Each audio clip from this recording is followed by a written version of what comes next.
Moje meno je Juraj Hucovský, spoločnosť Západoslovenská energetika.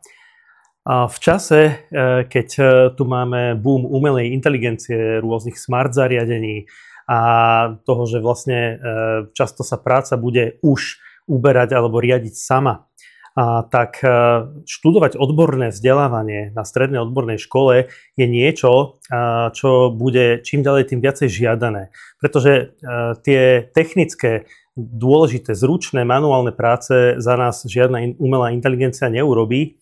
A preto odporúčam naozaj všetkým žiakom, ktorí majú záujem ísť do oblasti elektrotechniky a techniky ako takej, štúdium na škole, stredná odborná škola informačných technológií na Hliníckej, ktorej by som zároveň chcel pogratulovať k tomuto krásnemu 75. výročiu. My so školou spolupracujeme už niekoľko rokov, je to viac než 10 rokov a odkedy sme začali, tak môžem povedať iba samé pozitívne veci ohľadom tejto školy, ohľadom spolupráce a hlavne si veľmi vážime všetkých, ktorí u nás praxovali a ktorí sa rozhodli, že rozbehnú kariéru v oblasti elektroenergetiky. Elektroenergetika je nádherný odbor, môžete samozrejme študovať aj iné, ale vieme, že energetika sa práve v tomto období dosť výrazne rozvíja a že má veľký, obrovský potenciál na Slovensku, stále rastie, prichádzajú nové technológie, nové možnosti.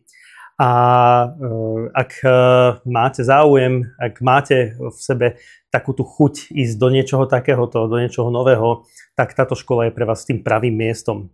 A verím, že škole sa bude naďalej dariť, že bude mať veľmi dobré výsledky, že bude mať veľmi dobrých študentov, ktorí budú vychádzať z tejto školy a že bude robiť dobré meno aj svojmu regiónu, aj Bratislave, aj tomuto odboru. Takže všetko najlepšie.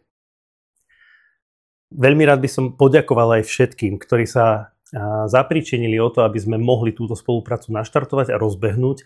Či už je to pán riaditeľ, pani zástupkyňa, učitelia, majstri, ktorí išli s nami do nových projektov, vďaka ktorým sme mohli vybudovať aj poligón, na ktorom sa teraz žiaci môžu učiť na škole.